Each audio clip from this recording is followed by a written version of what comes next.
Again, first of all, congratulations. Straight sets. Take us through the match, your thoughts on your opening round win. Yeah, thanks a lot. I mean, first match, never easy. Stefan, it may seem for sure from the first sight that he doesn't have any amazing shot, but yet he's close to top 100, so he's a great player, and I know him since juniors. He's always tough to beat.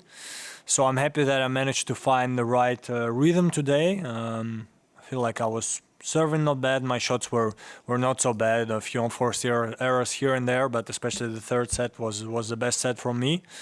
And yeah, pretty happy with the outcome and with the match itself. Very good. Questions? David, go ahead.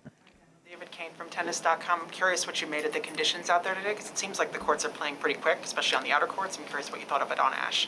Yeah, I mean, for me, US Open was always quick. The only time I felt it a little bit slow was when I came here for qualis.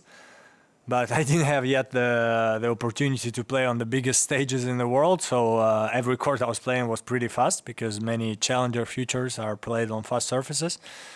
And we were playing at night, so I felt like it was super slow, but I guess it was a wrong feeling.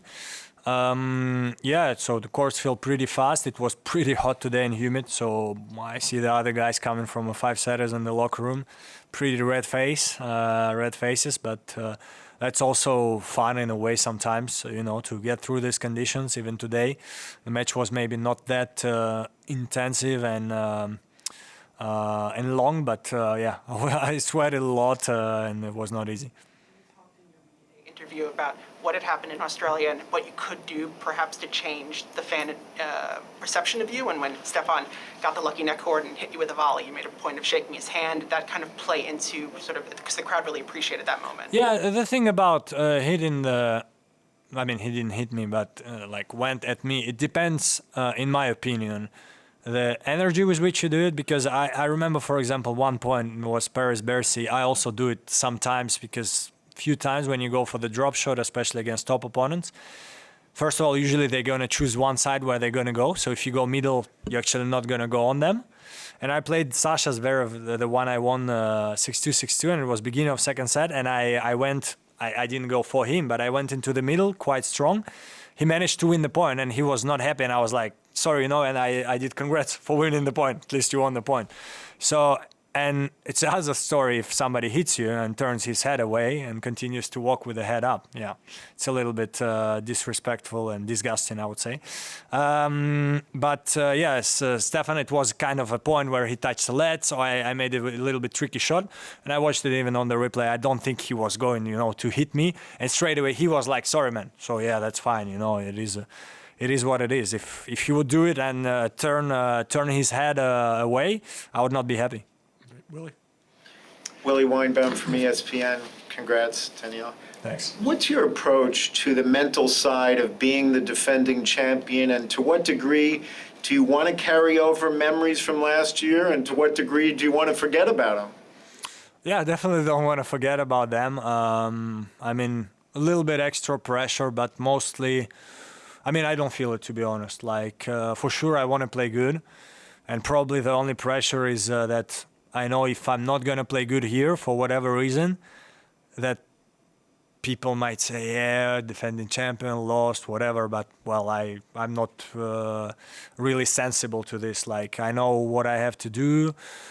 I know that I want to play well, and if I don't do it, I will not care that I won it last year. I will just be disappointed that this year didn't work out my way.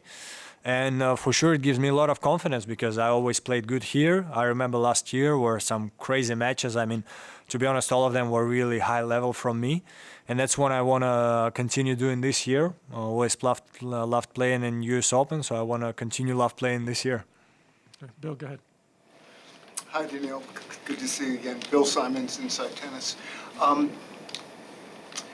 We're obviously in tough times, and the situation in Ukraine just goes on and on. In Indian Wells, you were pretty forthright and said that, well, we'll learn about this in the future. Can you just share with us some of the things you've learned since then as the months have gone by? Yeah, as a person, I try, because for sure everybody has his ups and downs. I try to learn every day. So already, you know, living, I'm not at all mature or, let's say, old as other people can be, but even in 26 years that I'm on Earth, I can feel like, you know, every year is different. And every time, let's say, at least that's a little bit Russian tradition when, because for us, we don't really, Christmas is not as important as Happy New Year. And so on the 31st, usually people are like sat down in the table and saying, so what did we learn from this year? And it's for me every year was something new. And so about this situation, you know, I would say, in my opinion, the most I'm trying to learn is, let's say like this. I don't want to be like rude or anything. I'm trying to see person by person. I don't know how to explain it. So, as an example, I have a lot of friends from different countries all over the world. And so, let's say when this happened, some of them could, for whatever reason, turn their back on me just because I'm Russian. And for sure, I mean, most of my really good friends, they know who I am. I'm still Daniil Medvedev, still play tennis. You know, I tend to think that I'm quite kind in life. Maybe not everybody thinks this way.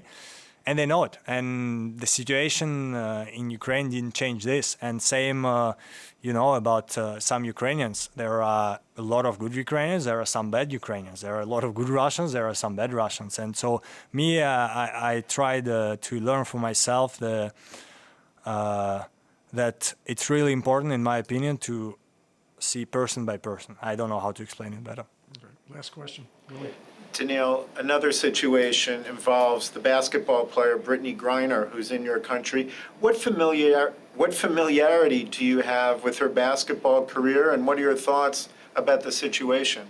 Yeah, I for sure heard about this, but I don't know the exact full details. I mean, the situation is for sure not easy. I mean, when somebody goes to prison, and I do think it's quite comparable to other situations. Like, let's talk about Novak. You know, he couldn't come in the country for whatever reason, different laws.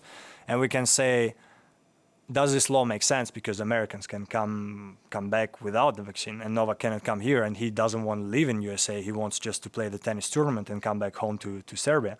And so it's the same. I don't know the exact situation, but if she really had, I think, was it marijuana? I don't remember what it was.